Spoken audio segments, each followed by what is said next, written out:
Hey y'all, a while back I shared this Lazy Scrapbooker paper pad by Recollections and explained how I was going to use it differently than what it was intended for.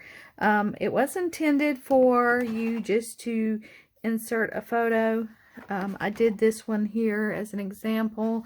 You just take a photo and you tuck it in and you do your journaling, and there you go. You have your layout. But that's not what I bought it for. I bought it basically for the design aspect of it, to kind of use it as a sketch, and also I could cut pieces out of it once I was done with it. So I really like this hexagon design here, and that's what I used to make my layout.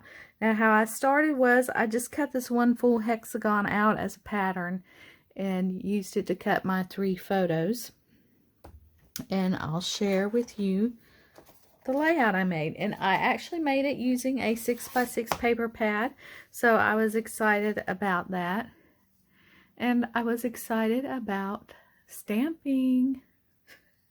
I actually stamped on my page, and it was so easy and so fun.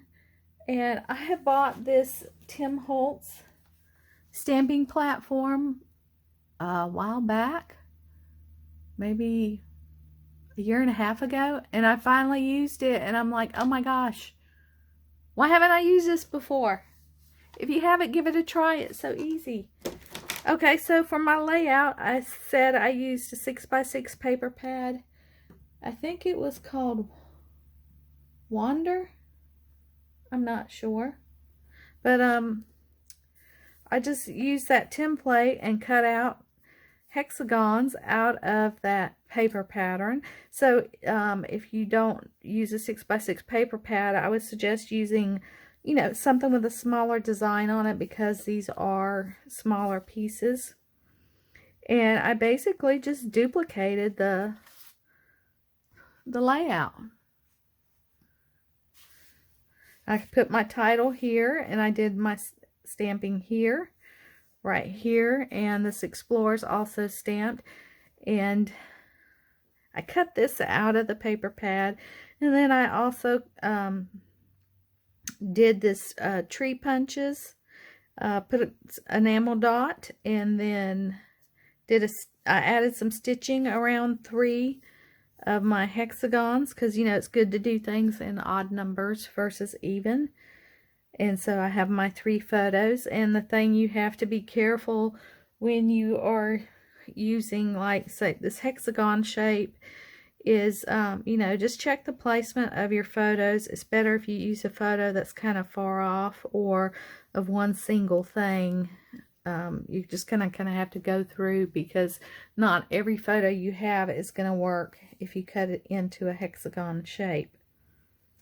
So that is what I did. I did my journaling here on this block, which they didn't really have any journaling on that one, but I kind of placed my embellishments in the same location. You know, they have the camera here, the little circle here, they have a cluster here.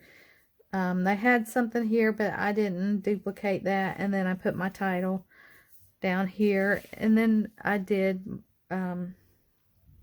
some spray mist, you know, here on the background. So that is my layout.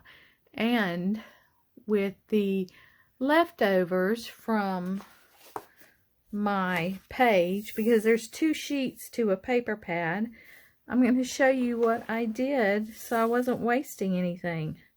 I cut out the high, and this floral, and this with you, the camera, and the stars. Here's my little star right here. I do have the black star somewhere. And then I cut out this laugh, because, like, I didn't cut out this, I don't think I cut out the smile. You could if you wanted to make it smaller, because this corner here was kind of affected. And then I took my scallop punch and I made some scallops out of some of the other hexagons and the background paper.